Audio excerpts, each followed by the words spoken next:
Bismillahirrahmanirrahim. Assalamualaikum warahmatullahi wabarakatuh.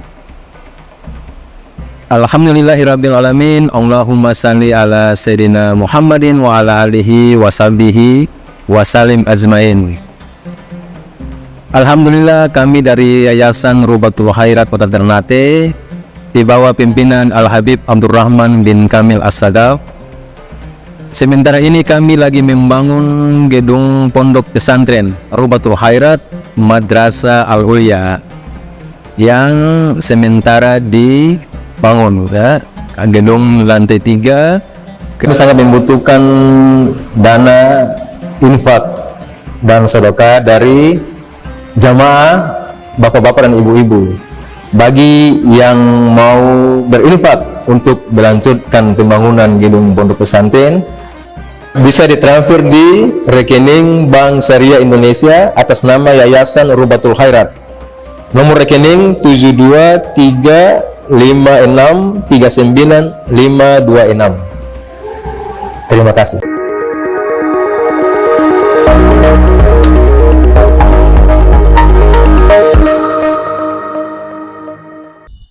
Berkata Zainab, istri dari sahabat Abdullah bin Mas'ud radhiyallahu anhu wa radhiyallahu ta'ala anha. Jadi istrinya bernama Zainab mengabarkan, ya, Sayyidah Zainab, bahwa Sayyiduna Abdullah ibn Mas'ud apabila beliau datang dari satu hajat, setelah itu sampai ke rumah, di depan pintu rumah, tanah-nah, beliau berdehem karena tidak senang jika mendatangi rumahnya secara tiba-tiba, dan itu beliau khawatir akan mendapati satu perkara yang tidak disukai. Jadi mendatangi rumah, kita harus buat semacam isyarat, baik dengan berdehem atau bersuara atau bercerita atau menghentakkan kaki sehingga terdengar suara langkah kaki untuk mengabarkan orang yang ada di dalam rumah bahwa hadirnya orang, adanya orang, tidak secara tiba-tiba yang nanti bisa membuat mereka kaget atau kita melihat sesuatu yang tidak kita sukai karena secara tiba-tiba kita datang. Itu adab yang diajarkan. Wa fi riwayah Inda Ibni Majah, dalam beberapa literasi kitab hadis menggunakan ha, ya, Ibni Majah disukun. Itu yang lebih ashah. Ada juga qiraah lain dibaca dengan Ibnu Majata, akan tetapi tulisan Ibnu Majah yang paling sahih itu menggunakan ha dan disukunkan. Ibnu Majah lahir tahun 209, wafat 273 Hijriah. Beliau yang menyusun kitab Sunan Ibn Majah. Nah, dalam riwayat yang dinukilkan oleh Ibnu Majah, fi akhiri kitab tib, di akhir kitab at-tib, tentang masalah kesehatan, masalah kedokteran, at-tib, itu ada di dalam kitab Sunan Ibn Majah. Ada satu bab namanya Kitabut Tib.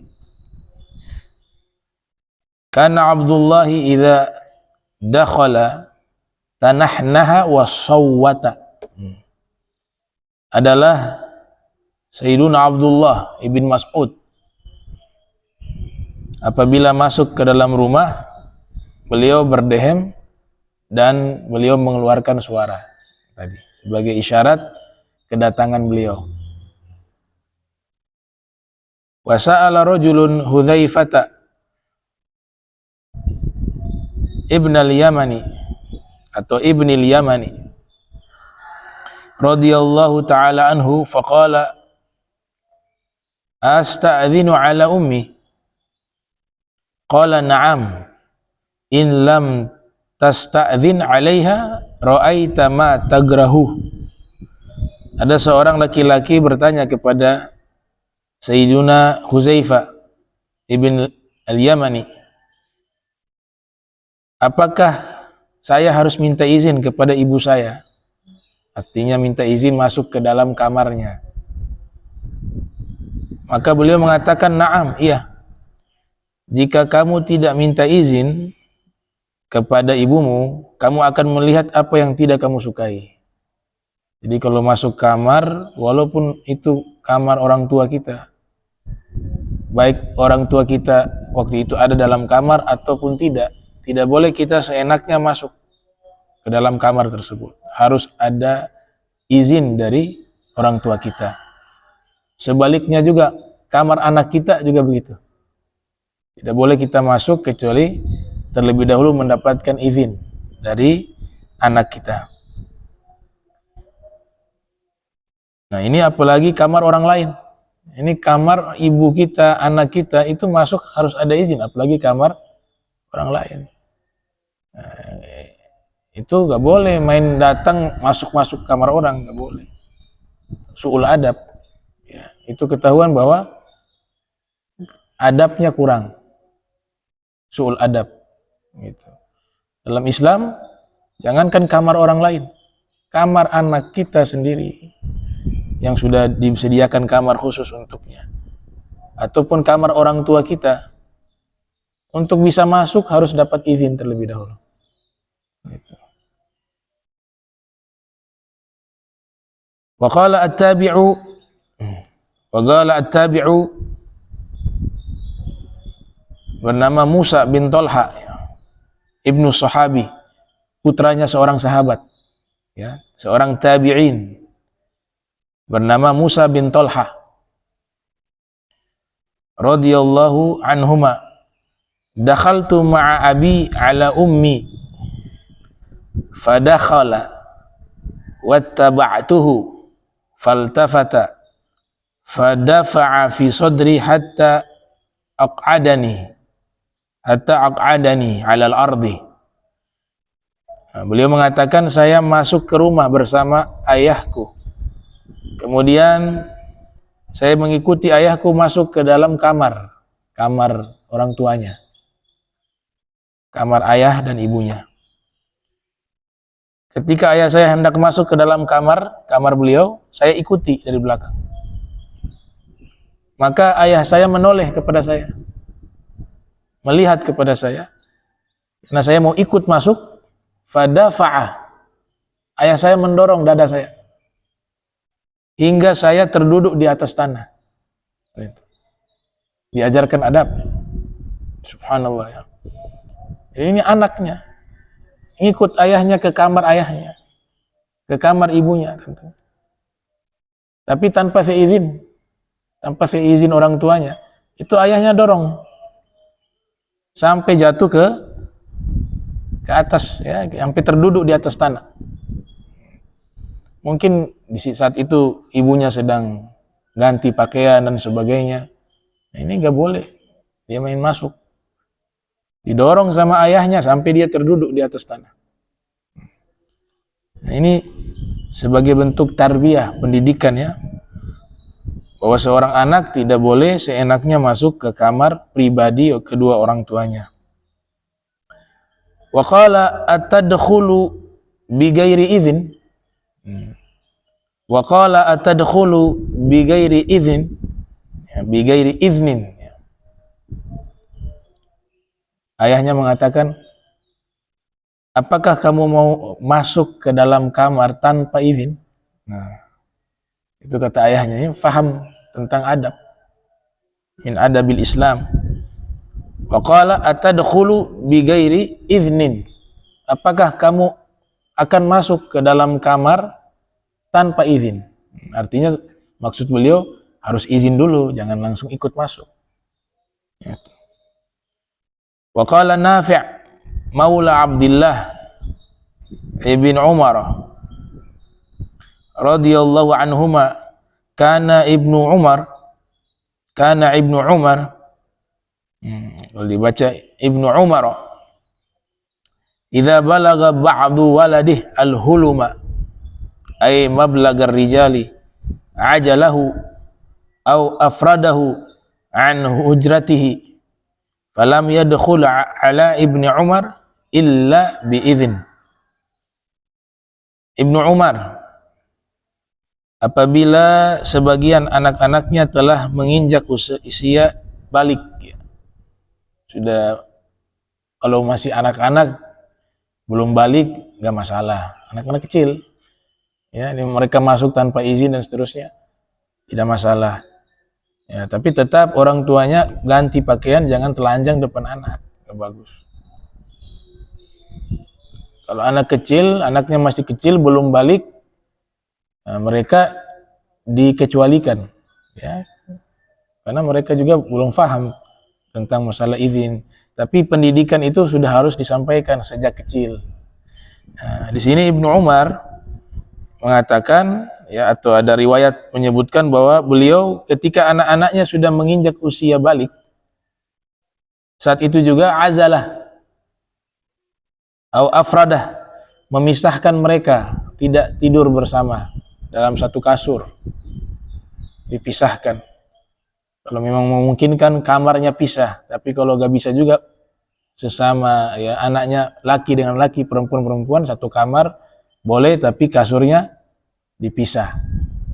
Nah, ini beliau tentu mengambil dari ajarannya Rasulullah Sallallahu Alaihi Wasallam, di mana dalam satu riwayat yang dinukil oleh Imam Abu Daud yang lahir tahun 202 Hijriah, di dalam sunannya Rasulullah Sallallahu Alaihi Wasallam bersabda, muru auladakum bis solati wahum abna'u sab' wadribuhum 'alaiha wahum abna'u ashar wa farriqu bainahum fil madaji'. Perintahkanlah anak-anak kalian solat di usia 7 tahun dan pukullah mereka dengan tidak menyakitkan, ya, di usia 10 tahun. Ini memang kata memukul, ya, bukan ditakwilkan ke bahasa yang lain, ya. Kita harus pahami redaksi hadis itu jangan dari pemahaman kita secara pribadi, tapi merujuk kepada keterangan para al-muhaddithun, ya, karena berkaitan dengan hadis, ya, kita merujuk kepada para ahli hadis.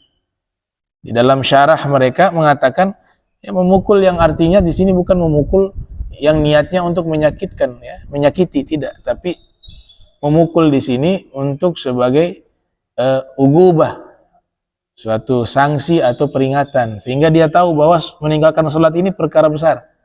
Itu tujuannya. Maka diajarkan cara memukul pakai kain, pakai siwak, dan jangan di tempat yang menyakitkan, ya, seperti di wajah. Nah, itu jadi bukan tujuan untuk menyakiti, tapi memperingatkan, sehingga dia bisa faham bahwa meninggalkan sholat itu satu perkara yang besar. Kalau bisa ditegur, tegur dulu, ya, ada tahapan-tahapan, jangan langsung dipukul. Ditegur, dikasih nasihat bahwa meninggalkan sholat itu satu perkara yang sangat besar konsekuensinya, besar dosanya. Dan ini kan usia 10 tahun, artinya ini anak sudah bisa paham, ya. 10 tahun, kemudian kalau dia meninggalkan sholat dengan sengaja, maka dipukul dengan pukulan yang tidak menyakitkan. Tapi tahapan awal dikasih peringatan. Kalau peringatan itu dia bisa mendengarnya, bisa memahaminya, dan akhirnya dia juga tidak berani meninggalkan sholat lewat peringatan, maka tahapan pertama peringatan dulu. Tapi kalau terus-menerus dia tinggalkan sholat, peringatan sudah disampaikan, tapi dia tidak juga mendengar apa yang disampaikan lewat peringatan, maka harus ada tahapan berikut dari sanksi, yaitu memukul dengan pukulan yang tidak menyakitkan, pukulan dengan siwak. Kalau ulama-ulama terdahulu pakai siwak, ya, siwak tidak menyakitkan. Kemudian dengan kain, ya, tentu dengan pukulan yang tidak terlampau keras. Nah, tujuannya bukan li'idha, tapi lil uquba wa tazkir atau tahdzir. Tujuannya bukan untuk menyakiti, tapi memperingati dan memberikan sanksi. Dan di usia 10 tahun kata Nabi, kasur mereka sudah harus dipisah. Ya, 10 tahun. Itu kan usia minimal orang balik itu 9 tahun, hitungan hijriah ya. Jadi 10 tahun itu sudah paling standar kasur anak-anak kita dipisah. Tidak lagi tidur satu kasur. Baik laki dengan laki maupun anak perempuan dengan perempuan. Apalagi yang beda, yang lawan jenis, laki dan perempuan. Jadi sahabat Ibnu Umar apabila anak-anaknya sudah menginjak usia dewasa, usia balik, beliau pisahkan kamarnya. An hujratihi dipisahkan kamarnya. Kemudian di saat itu setiap kali beliau ingin masuk ke kamar anak-anaknya harus izin anaknya. Itu. Falam yadkhul ala ibni Umar illa biizin. Dan sebaliknya, mereka kalau mau ke kamar orang tua, kamar Ibnu Umar sebagai orang tua di sini juga harus mendapatkan izin dari orang tuanya untuk bisa masuk ke dalam kamar mereka. Nah, jadi mulainya kapan? Ini pertanyaan. Anak-anak ini sudah mulainya kapan untuk kalau masuk ke kamar orang tuanya harus mendapatkan izin? Dan juga orang tua ingin masuk ke kamar mereka juga sudah mendapatkan izin. Ya, kalau mereka usianya sudah balik. Karena disitulah beban taklif. Ya. Sudah ada beban hukum. Maka saat itu berlaku izin. Ingin masuk ke kamar orang tua harus mendapatkan izin orang tua, dan sebaliknya orang tua jika ingin masuk ke kamar anaknya di saat anaknya sudah balik, dia harus mendapatkan izin dari anaknya. Wa haka Ibnu Juraij an Atha ibn Abi Rabah qala sa'altu Ibna Abbasin. Ya, sa'altu Ibna Abbasin radhiyallahu anhu asta'zinu ala ukhtayya. Qala na'am. Qultu innahuma fi hujri, ya'ni fi baiti wa uhdati. Wa ana umawwinuhuma wa unfiqu alaihima. Qala atuhibbu an tarahuma uryanataini. Thumma qara'a wa idza balagha al-atfalu minkum al-huluma falyasta'dhinu kama ista'dhana alladhina min qablihim. Qala Ibnu Abbas fal-idhnu ay al-isti'dhanu wajibun ala an-nasi kullihim. Wajibun 'alan nasi kullihim. Dihikayatkan oleh Ibnu Juraij, ya, dikisahkan oleh Ibnu Juraij dari Atha ibn Abi Rabah. Ia mengatakan, saya bertanya kepada Ibnu Abbas radhiyallahu anhu, apakah saya harus meminta izin kepada dua orang saudari saya, saudari perempuan dua? Maka Ibnu Abbas menjawab, na'am, iya. Saya berkata, mereka berdua itu di dalam tanggunganku, yaitu tinggal di rumahku dan dalam tanggunganku, ya. Jadi beliau yang merawat kedua orang saudari perempuannya. Dan saya yang menyediakan semua kebutuhan mereka berdua. Itu lafaz dari mawana, ya. Mawana, yumawinu, tamwina. Itu artinya menyediakan kebutuhan. Dan saya juga yang memberikan biaya hidup kepada mereka. Mereka berdua tersebut. Qal atuhibbu an tarahuma. Kemudian Ibnu Abbas mengatakan, apakah kamu ingin melihat mereka berdua dalam keadaan telanjang? Kemudian beliau membacakan firman Allah Subhanahu wa taala, apabila anak-anak kecil itu telah sampai ke usia balik, maka mereka harus meminta izin sebagaimana orang-orang itu meminta izin sebelum mereka. Qala Ibnu Abbas, kemudian Ibnu Abbas beliau berkata, maka meminta izin hukumnya wajib bagi seluruh manusia. Wajib minta izin masuk ke dalam kamar. Nah, hukumnya wajib. Jadi Atha bin Abi Rabah ini murid ya, murid sahabat Ibnu Abbas. Beliau seorang tabi'in asal Afrika. Alim. Dan beliau punya keahlian itu di bidang manasik haji.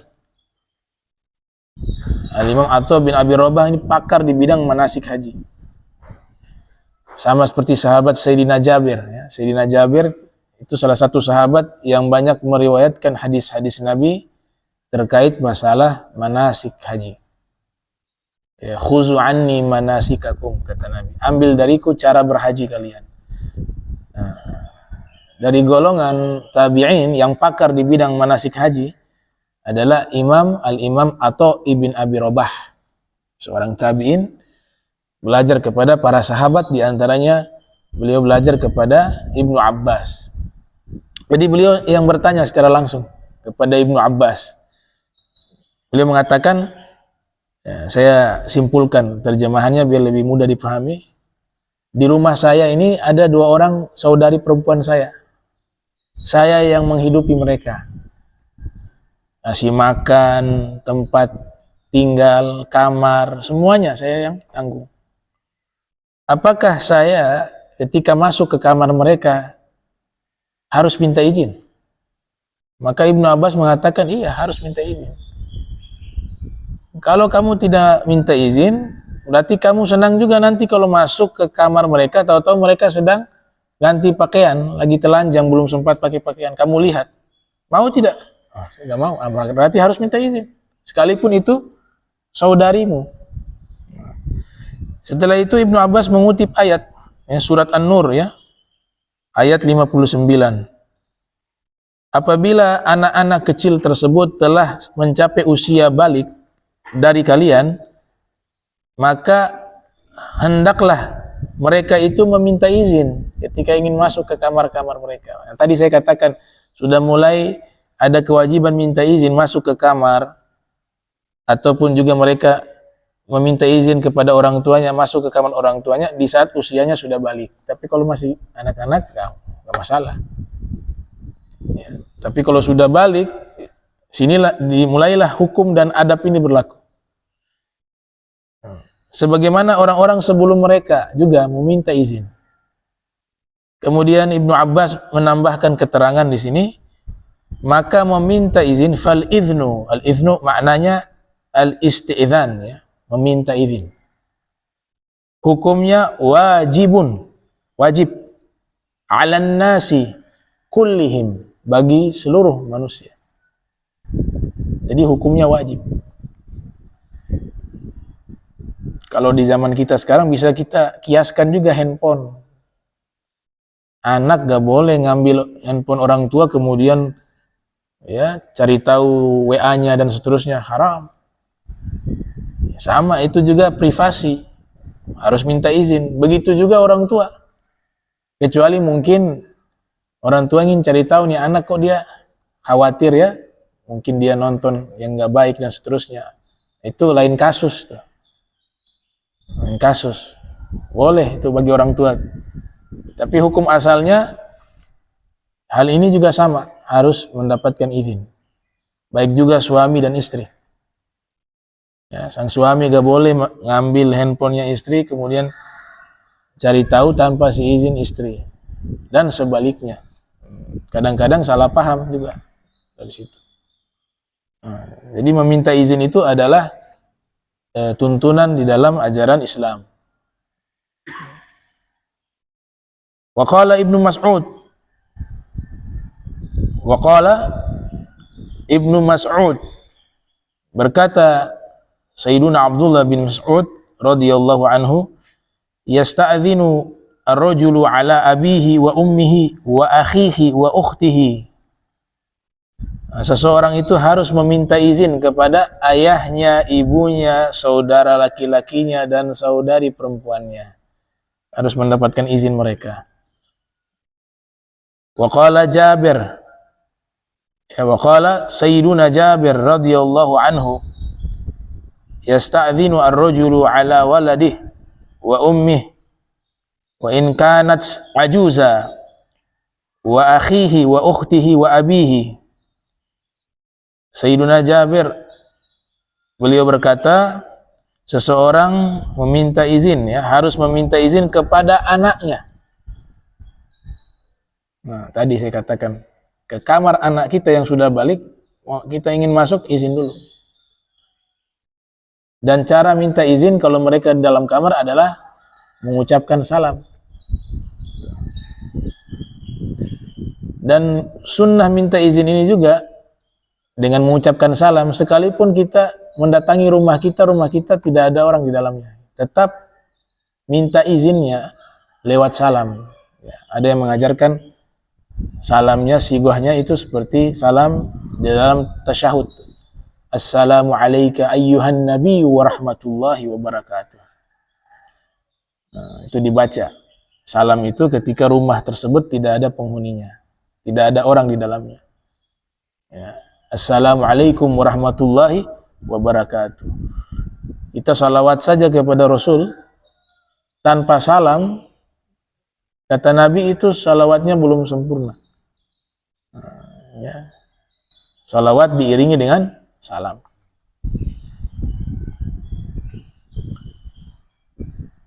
Rawa akthar hadhil athar al-Bukhari fi kitabih al-Adabul Mufrad. Riwayat yang banyak terkait masalah ini itu diriwayatkan oleh Imam Al-Bukhari di dalam kitabnya Al-Adabul Mufrad. Jadi Imam Bukhari juga menulis satu kitab namanya Al-Adabul Mufrad. Nah, itu kumpulan-kumpulan hadis Nabi yang berkaitan tentang masalah adab. Sebagian ulama mengatakan bahwa hadis-hadis yang dinilai oleh Imam Bukhari tidak terlalu sahih, beliau tidak masukkan di dalam kitab sahihnya, tapi beliau masukkan di dalam kitab Al-Adabul Mufrad.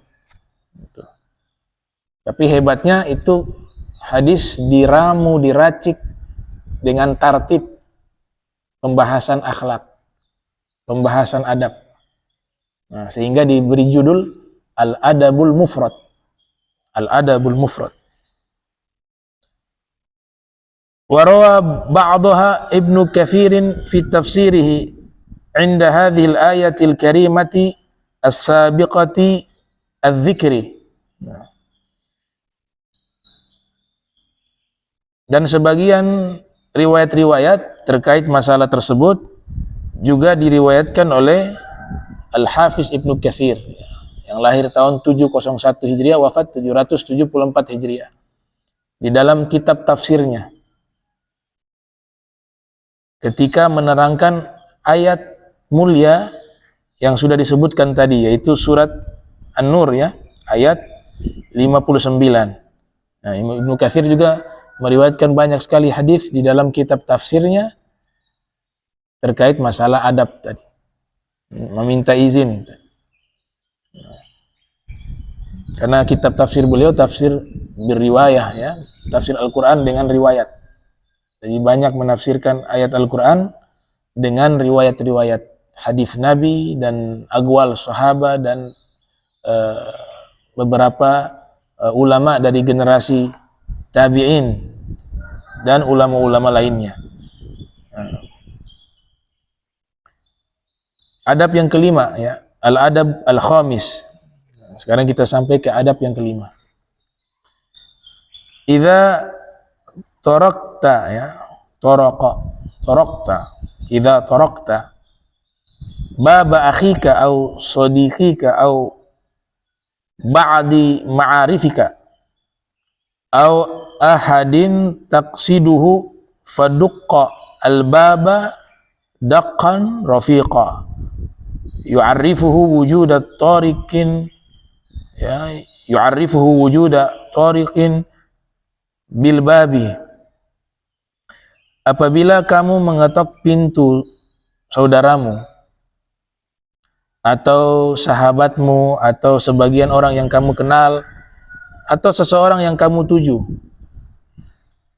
Ini bisa juga pintu rumah, bisa juga pintu kamar, ya. Biasanya sering ya pintu rumah, pintu kamar. Maka ketuklah pintu itu dengan perlahan-lahan. Daqqa rafiqa. Jangan didobrak, jangan dipukul, diketuk terlalu kuat. Itu khuruj minal adab. Apalagi rumah orang yang kita sedang bertamu. Tujuan mengetuk itu kan hanya mengisyaratkan bahwa ada orang. Ada orang di luar, ada orang di depan rumahnya. Itu. Nah, di zaman kita alhamdulillah ada juga bel, ya. Itu juga membantu itu. Bel. Tapi kalau sudah bel biasa sudah gak salam. Nah, bagus ada bel isinya suara salam, wah keren itu. Ada, ya. Dipencet assalamualaikum warahmatullahi wabarakatuh. Nah, jadi salam jangan ditinggal. Itu adalah cara izin seorang muslim lewat salam. Dan itu salam isinya doa. Yang beruntung sahibul bait dapat doa orang salam. Dan yang beruntung juga yang mengucapkan salam, karena tentunya dia juga mendapatkan doa. Karena ada jawaban, waalaikumsalam warahmatullahi. Saling mendoakan. Jadi ketuk pelan-pelan, sekiranya ia mendengar. Sebatas itu tujuannya untuk apa? Yu'arifuhu, memberitahukan dia bahwa ada orang yang mengetok pintu. Itu tujuannya. Wala taduqqahu bi'unfin wa shiddatin kadaqqi zalamati wa zabaniyati.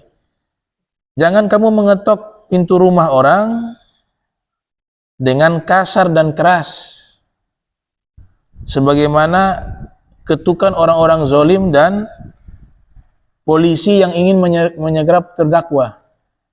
Polisi kalau ingin apa?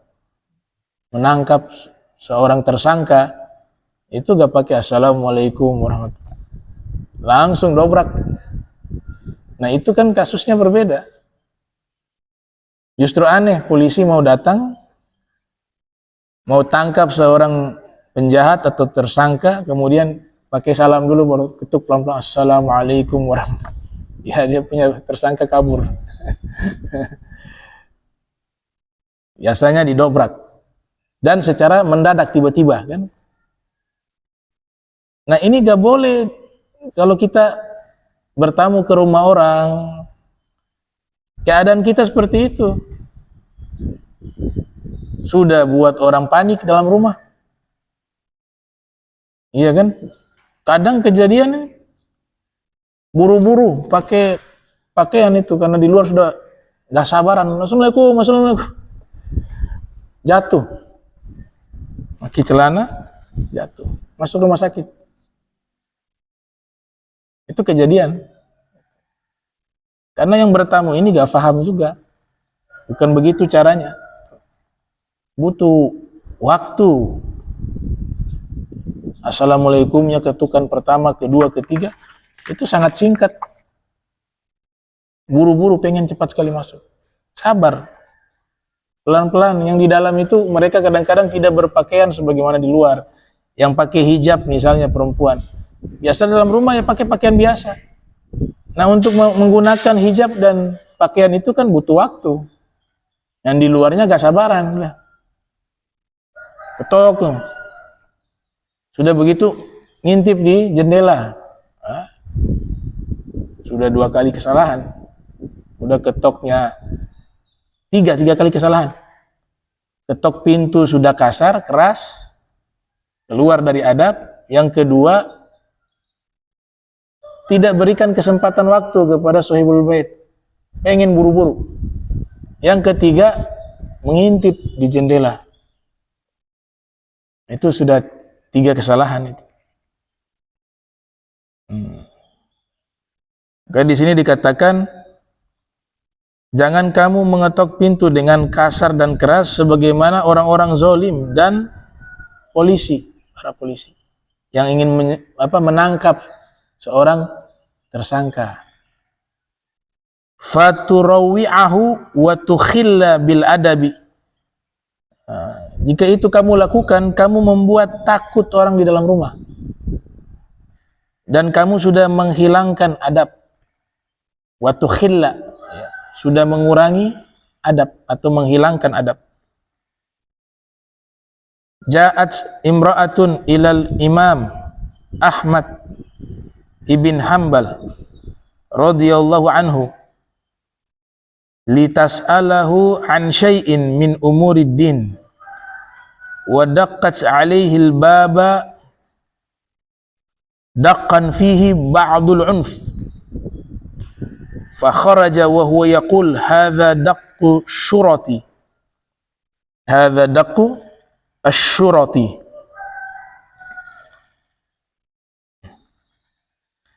Ada seorang wanita datang menemui Al-Imam Ahmad bin Hanbal,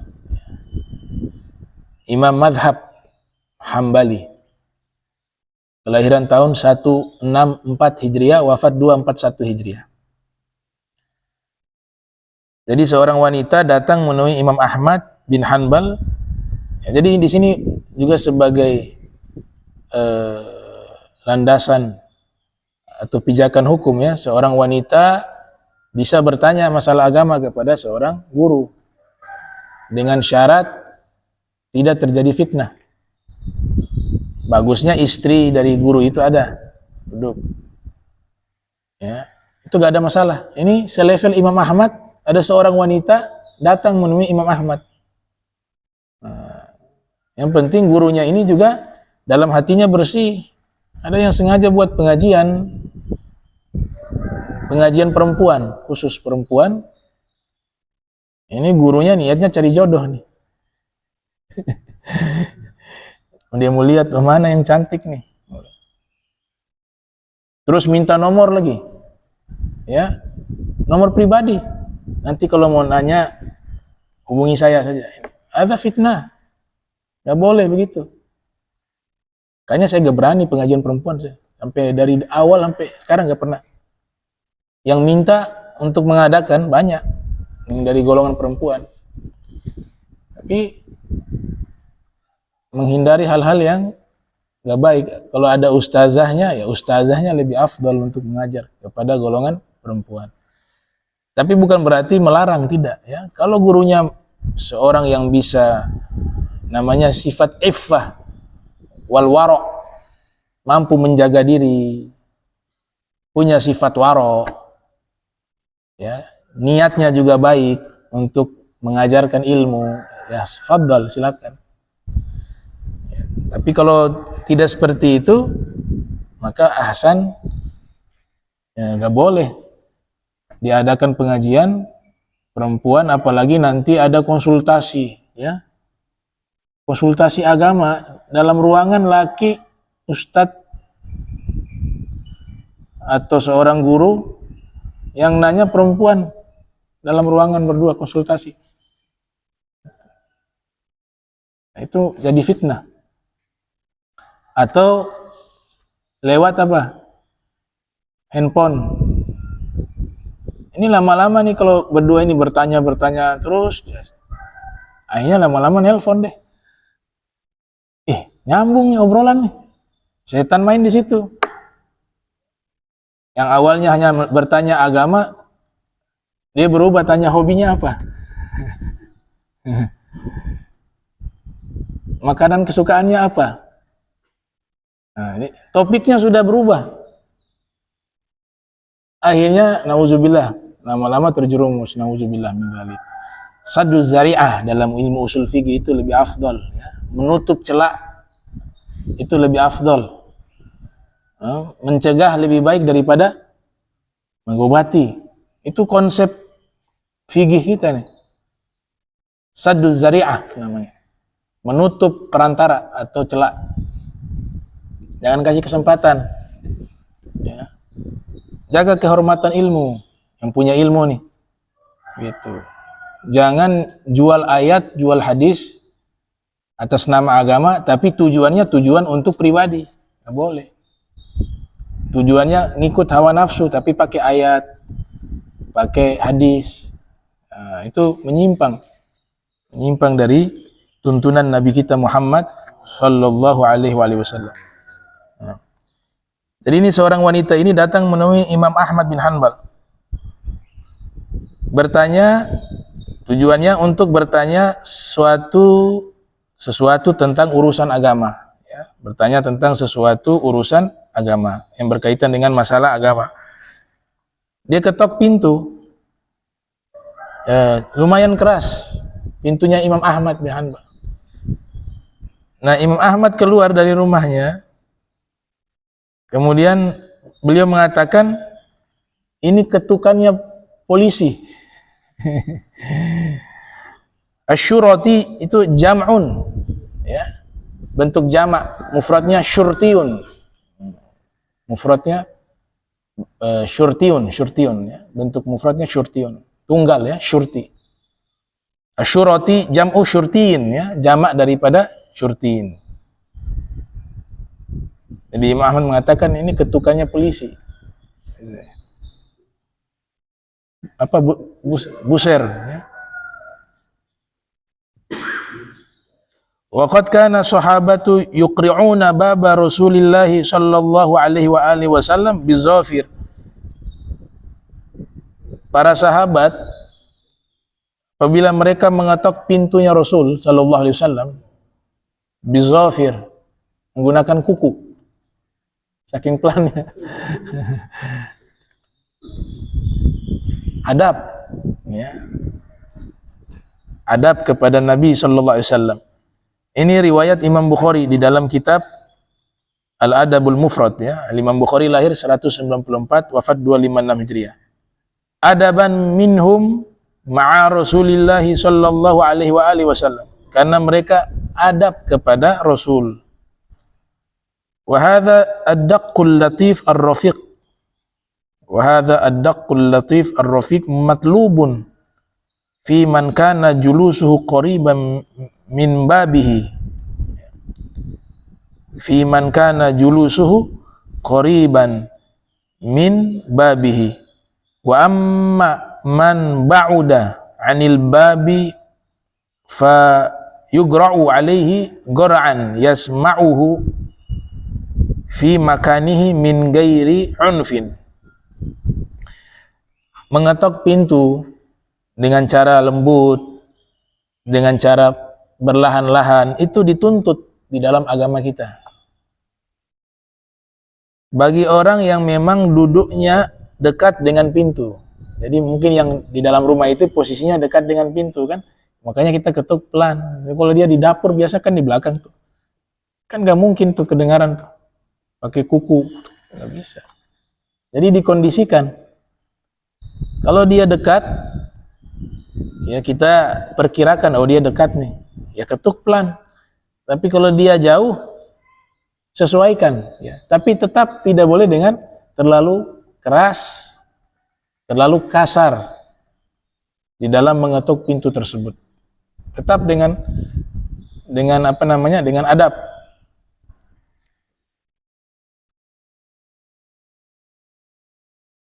Sehingga apa namanya? Dia diketuk pintu tersebut dengan satu ketukan yang dimana penghuni rumah bisa mendengar di tempatnya tanpa dengan keras atau kasar dalam mengetuknya. Unfin itu artinya keras, kasar. Wa sabaqa dzikrul hadits syarif, ya, sebagaimana yang sudah dijelaskan dari hadis Nabi Muhammad sallallahu alaihi wasallam inna rifqa la yakunu fi syai'in illa zanah wa la yunza'u min syai'in illa syanah. Sesungguhnya kelembutan tidaklah berada pada sesuatu terkecuali dia menghiasinya, dan tidaklah dicabut kelembutan tersebut dari sesuatu kecuali dia membuat itu menjadi buruk. Wa qala aidan alaihi salatu wassalam, man yuhramu ar-rifqa yuhramul khaira kullahu. Rawahu Muslim. Siapa orang yang dicegah sifat lemah lembut, maka dia telah dicegah atau diharamkan seluruh kebaikan. Hadis riwayat Imam Muslim yang lahir tahun 204, wafat 261 Hijriah. Wa yanbaghi an taj'ala baina daqqatain zamanan ghaira qalilin liyafruga al-mutawadhi'u min wudu'ihi fi muhlin wa liyantahiya al-musalli min salatihi fi muhlin wa liyafruga al-akilu min luqmatihi fi muhlin. Wa qaddara ba'dul ulama'i al-intizara baina daqqatain bi miqdari salati 4 raka'atin idh qad yakunu fi bad'i tarqika al-baba qad bada'a bi salatiha. Selayaknya engkau mengetok pintu rumah antara satu ketukan ke ketukan yang kedua. Kita kalau dalam mengetok pintu rumah itu di dalam hadis 3 kali. Ya. Ista'zana ahadun thalatha. Idza ista'zana ahadun thalatha falam yu'zan lahu falyansarif. Atau kama qala Nabi sallallahu alaihi wa alihi wasallam. Apabila seorang dari antara kalian meminta izin sebanyak 3 kali kemudian tidak diizinkan, tidak mendapatkan jawaban, falyansarif. Hendaklah dia kembali pulang. Nah, tapi itu bukan ketukan yang biasanya kita lakukan. Rata-rata 3 ketukan itu cepat sekali. Ya, termasuk kadang-kadang saya juga dulu ya. Nah, ini alhamdulillah ada ilmu nih, ilmu baru. Bukan assalamualaikum, assalamualaikum, assalamualaikum. Di dalam rumah panik itu. Bukan begitu caranya. Ketukan pertama, assalamualaikum warahmatullahi wabarakatuh. Kemudian diketuk 1 kali. Diam di situ. Diamnya berapa lama di sini? Para ulama membuat satu kaidah, diamnya antara satu ketukan ke ketukan yang lain seperti orang sholat 4 rakaat. Berapa menit kemudian baru berapa kira-kira kalau 4 rakaat? 5 menit. Jadi ketukan pertama, setelah itu kita menunggu waktu sampai 5 menit baru ketukan kedua. Bukan hitungan detik. Yang dalam rumah tuh kadang-kadang panik tuh. Siapa tuh buru-buru? Akhirnya apa yang terjadi? Kadang-kadang pakaian kebalik. Atau mohon maaf pakaiannya belum rapi ya. Ada aurat yang kelihatan dan seterusnya. Nah ini. Jadi kurang lebih 5 menit. Sini dikatakan selayaknya dia mengetuk atau kamu mengetuk pintu antara satu ketukan ke ketukan yang lain itu memiliki waktu yang lama. Sehingga orang yang di dalam rumah sedang wudu, dia mungkin waktu itu sedang wudu. Dia bisa menuntaskan wudunya dalam keadaan tidak terburu-buru. Muhlin ya.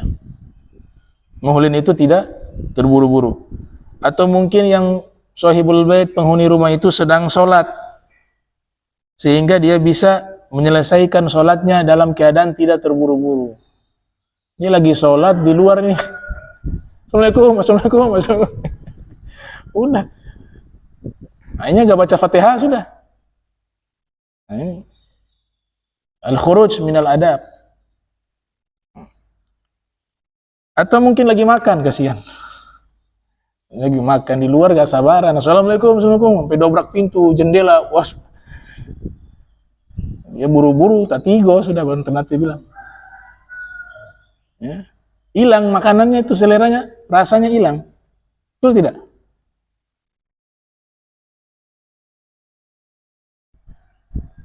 Atau mungkin ya ada aktivitas lain, sedang ganti pakaian, itu kan butuh waktu. Makanya ulama memberikan kadar dari satu ketukan ke ketukan yang satunya itu 4 rakaat hitungannya, 5 menit. Jadi di awal kita ketuk, itu anggaplah di saat itu dia baru sholat. Nah, coba diamalkan. Ya. Indah ini. Kalau Islam sudah mengatur itu indah. Tapi kalau keluar dari adab Islam, pasti ada yang dirugikan. Pasti ada dampak yang tidak baik. Pasti itu. Kalau keluar dari adab Islam, pasti ada hal yang tidak baik. Masih waktu. Idh qad yakun fi bad'i tarkika albab qad bada'a bisolatiha. Ya. Yaitu ketika awal mulai kamu mengetok pintu, maka di saat itulah dia baru mulai sholat. Kita kira-kirakan mungkin dia mulai sholat, sohibul baitnya ini, baru mulai sholat. Hitungannya dari situ. Jadi kalau kita sederhanakan, awal ketuk, kemudian salam, setelah itu kita menunggu apa? 5 menit berikutnya, baru ketuk yang kedua. Begitu. Al-ajalatu minasyaitan. Ya, terburu-buru itu dari syaitan. Man ta'anna, ya. Man ta'anna nala ma tamanna. Siapa yang tidak terburu-buru, dia akan meraih apa yang dia cita-citakan. Jadi terburu-buru itu jelek. Kecuali dalam beberapa perkara, ya. Misalnya adanya jenazah, maka segera untuk dikuburkan. Tiba waktu sholat, maka segera untuk sholat. Sudah waktunya menikah, segera untuk menikah. Itu yang dikecualikan itu. Wa idza tarakta thalatha marratin mutaba'idatan wa waqa'a fi nafsika annahu law kana ghaira mashghulin 'anka la kharaja ilaika fansarif faqad qala Rasulullah sallallahu alaihi wa alihi wasallam idza ista'dzana ahadukum thalatha falam yu'zan lahu falyansarif, rawahul Bukhari wa Muslim. Apabila kamu mengetuk pintu 3 kali, ya, ternyata 3 kali kan pemahamannya tadi 15 menit nih paling lama, bukan 3 kali assalamualaikum balik kan begitu. Yang di sana sudah dengar dalam rumah nih, cuma baru pakai celana dia sepigi. Mungkin dalam rumah pakai celana pendek kan, ya otomatis ketemu tamu pakai pakaian rapi. Ini baru celana, baru pakai, oh dia bilang hadis Nabi, 3 kali langsung balik. Lah pemahamannya bukan begitu. 3 kalinya itu 10 menit atau 15 menit, sebagaimana yang diterangkan di awal tadi. Nah, jika dia mengetok 3 kali mutaba'idatan tadi, dengan waktu yang lama, dan dia yakin bahwa oh ini memang lagi sibuk nih. Kalau dia tidak sibuk, pasti dia keluar ketemu saya. Atau mungkin dia ada hajat. Kita sebagai tamu jangan marah. Kalau sahibul bait itu tidak menerima tamu, itu haknya. Jangan meraju. Mungkin waktu itu moodnya lagi tidak baik. Mungkin waktu itu dia lagi sakit. Mungkin waktu itu dia lagi hajat. Ada satu keperluan. Dan lain sebagainya. Kalau tidak dapat izin, ya sudah kita kembali pulang. Makanya zaman sekarang dipermudah adanya handphone. Sebelum bertamu, kalau tahu orang ini sibuk, atur waktu. Jangan langsung selonong datang. Begitu. Akhirnya apa? Dia datang di waktu yang tidak tepat. Sehingga sahibul bait punya hak untuk menerima tamu ataupun tidak menerima. Bukan dalam masalah dia tidak senang adanya tamu, bukan. Tapi caranya ini yang bertamu di waktu yang tidak tepat. Gitu.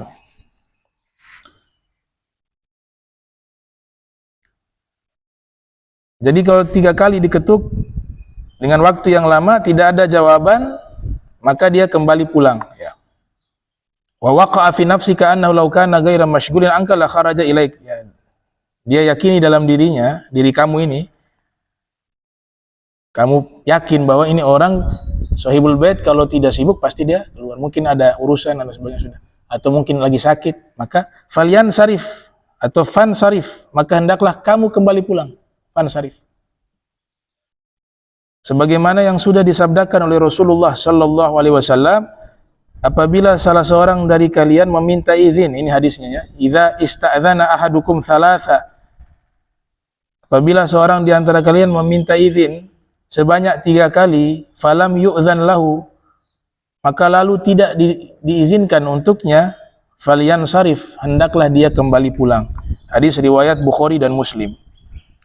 Wala takif inda isti'dzanika amama fathil babi walakin khuz yumnatan aw yusratan, faqad kana Rasulullah sallallahu alaihi wa alihi wasallam idza ata baba qaumin lam yastaqbilhu min tilqa'i wajhihi walakin min ruknihi al-aymani aw al-aysari, rawahu Abu Dawud.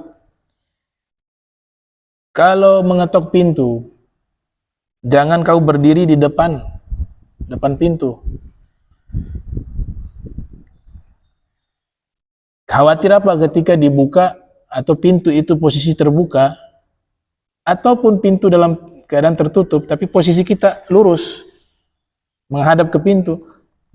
Dikhawatirkan ketika dibuka kita melihat ada hal-hal yang tidak diridhoi oleh sahibul bait.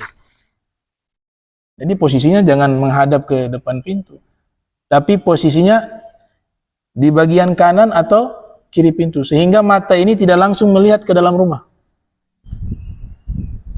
Nah, Rasulullah sallallahu alaihi wasallam, beliau sangat marah orang kalau jalan kemudian matanya lihat rumah orang begitu. Kata Nabi, kalau saya punya kayu saya ingin tusuk matanya. Ya, itu mafi adab. Lihat rumah. Kadang rumah orang yang kita gak kenal, apa urusannya kamu mau lihat-lihat begitu? Itu juga butuh izin itu. Ya, nggak boleh. Nabi sampai mengatakan begini, kalau saya punya kayu, ini orang yang suka begini saya tusuk matanya. Ya. Saking marahnya beliau ya. Mafi adab. Maka posisinya di mana ketika mengetok pintu? Walakin khudh yumnatan aw yusratan, yaitu kau mengambil posisi di sisi kanan pintu sehingga tidak langsung melihat ke dalam rumah, atau di sisi kiri sebagaimana yang dicontohkan oleh Rasulullah sallallahu alaihi wasallam. Apabila beliau mendatangi pintu rumah satu kaum, beliau tidak menghadap dengan wajahnya, akan tetapi beliau berada di sisi kanan atau di sisi kiri. Ini adab nih. Karena masuk nyelonong langsung ke dapur, di meja makan buka. Ini makan apa nih? Ya. Ini siapa ini dia? Ada yang curhat sama saya begitu. Ya. Waktu baru datang di Ternate, tahu-tahu masuk-masuk langsung ke dapur-dapur orang ngambil makanan. Itu. Dia cerita begitu. Oh, itu sudah bukan melanggar adab, kurang ajar namanya. Bukan sul adab lagi, memang kurang ajar. Itu. Udah masuk rumah orang tanpa izin, main-main masuk sampai ke dalam rumah. Buka sajik ya, tempat penutup makanan dibuka. Kecuali memang orang ini sudah akrab dan sudah dapat izin resmi dari sahibul bait. Kamu kalau ke rumah saya ini masuk saja ya. Masuk saja, mau makan ambil saja. Itu lain cerita ya. Harus tetap dapat izin. Cuma yang punya rumah juga harus ada pertimbangan adab juga. Di situ kan ada istrinya. Harus dirinci gitu. Kalau tidak ada kalau ada istri saya nggak boleh masuk. Gitu. Jangan sampai yang ini salah paham. Dia bilang, oh sudah, pokoknya datang ke rumah, mau makan ambil saya. Di dalam ada istrinya, suaminya lagi keluar, nggak boleh. Nah, jadi membuat batasan antara laki perempuan itu bukan tradisi Arab, bukan. Itu hukum Islam. Kadang orang salah paham ya, orang awam ya. Ini terlalu keras ya. Gak bisa ketemu dengan ini, sepupu gak bisa ketemu. Hatta saudara kandung gak bisa ketemu dengan istri kita. Itu bukan mahram. Itu bukan tradisi Arab, itu hukum Islam. Karena mereka bukan mahram. Gitu. Mau istrinya adik atau istrinya kakak, ini adiknya kakaknya sama istrinya ini gak ada hubungan, status hukumnya sama, ada batasan. Boleh dalam rumah tapi ada batasan, ada mahram di dalamnya. Gitu. Itu bukan tradisi Arab, itu adalah hukum Islam, hukum Islam. Dan itu diterangkan dalam kitab-kitab hadis Rasulullah SAW tentang masalah tersebut. Nah, mana tadi?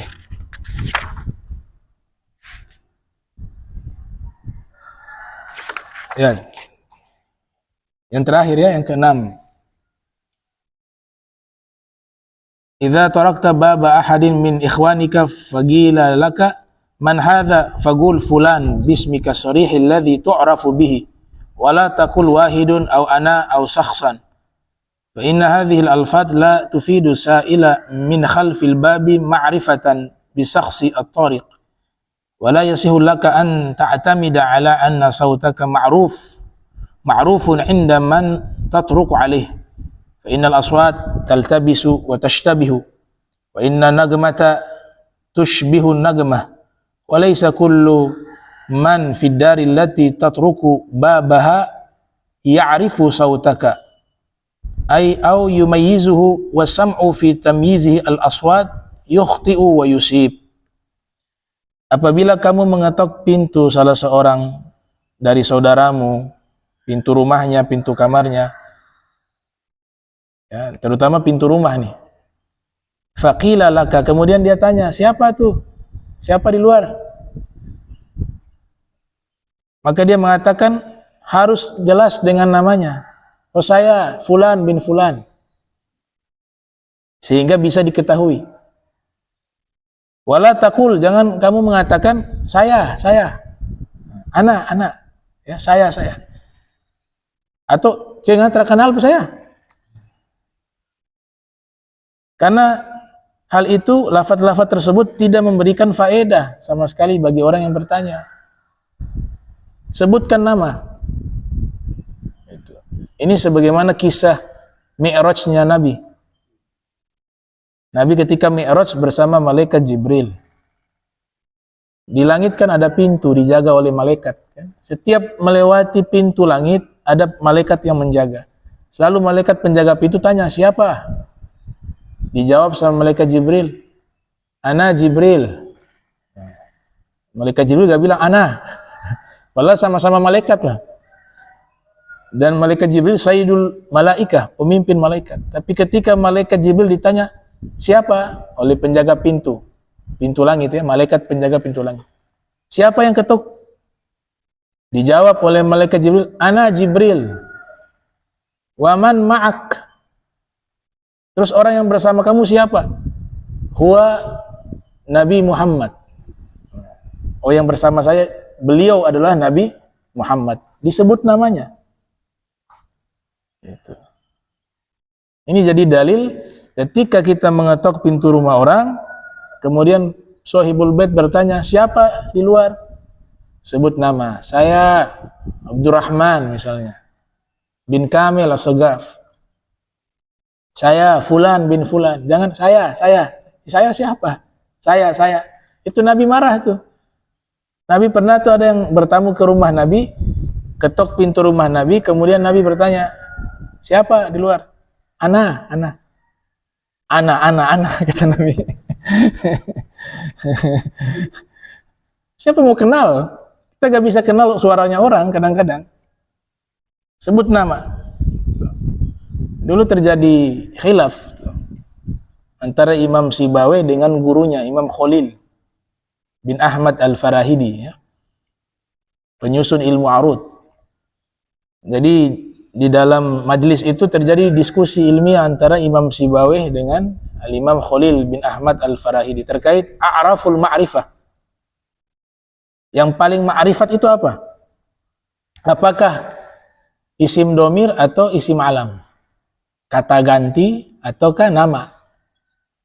Jadi a'raful ma'rifah itu satu nama yang paling dikenal, sesuatu yang paling dikenal itu apa? Apakah kata ganti dia, kamu, kami, ataukah isim alam berupa nama orang? Menurut Imam Khalil bin Ahmad Al-Farahidi, bahwa yang paling ma'rifat itu adalah domir.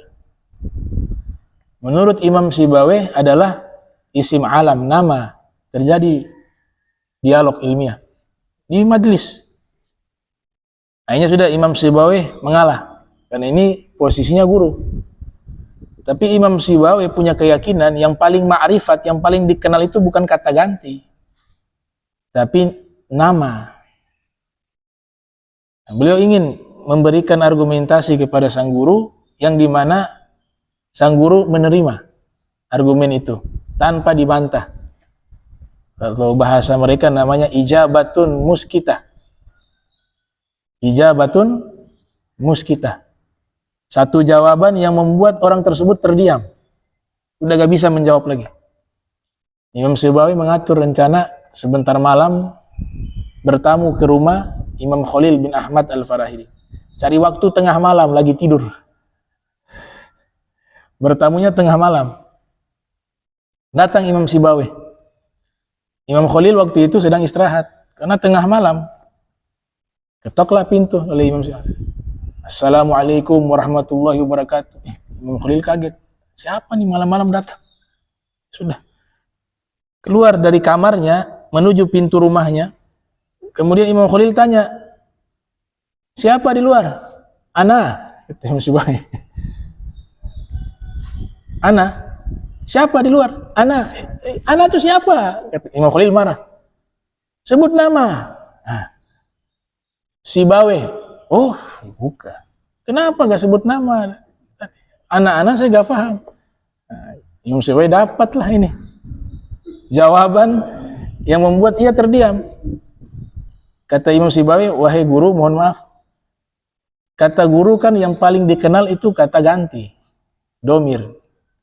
Ternyata tadi ketika saya ketuk pintu di luar, kau dalam rumah tanya siapa, saya bilang anak-anak, engkau belum paham siapa saya. Tapi justru ketika saya sebut nama, engkau langsung paham. Oh, berarti yang paling ma'rifat itu isim alam, bukan isim domir. Akhirnya, iya, benar juga gitu Imam Khalil. Oh, Imam Sibawai, Masya Allah, lautan ilmu bahasa Arab. Padahal beliau bukan orang Arab. Beliau orang turunan Persia. Tapi menjadi satu ulama pakar ilmu nahu ribuan tahun sampai hari ini. Beliau abad 1 ke 2 Hijriah kurang lebih hidup, ya. Meninggal tidak sampai 40 tahun umurnya. Nah, Sibawai itu juga bahasa Persia, artinya bau apel. Karena beliau wangi, ya, wanginya seperti bau apel, wangi tubuhnya beliau. Sehingga dikasih julukan dengan dikasih nama ya dengan Sibawai. Nah, jadi kalau apa sebut nama, ya sebut nama. Karena suara itu gak bisa dikenal oleh semua orang. Begitu juga bunyi nada, tidak, itu punya kesamaan dengan suara dan nada orang lain. Dan walaisa kullu man fid dar allati tatruku babaha ya'rifu sautaka, dan orang yang di rumah tersebut yang kamu ketuk rumahnya, mereka kadang-kadang tidak mengenal suara kamu dan tidak bisa ayyumayyizu, ya, tidak bisa membedakan ini siapa nih. Wa sam'u fi tamyizihi al-aswat yukhti'u wa yusib, dan mendengar suara untuk bisa membedakan ini suara siapa itu kadang-kadang bisa salah dan juga bisa benar. Tapi kalau sebut nama, oh dia kenal langsung gitu. Kalau perlu nama dengan lengkap, ya, karena nama juga kadang mirip sama, ya kan. Nama siapa? namanya Muhammad. Wah, Muhammad ada 10 orang di kampung ini. Muhammad siapa nih? Sebutkan secara terperinci sehingga mempermudah orang di dalam rumah mengenal orang tersebut. Nah, ini adab ke-6, nanti kita lanjutkan pertemuan berikutnya.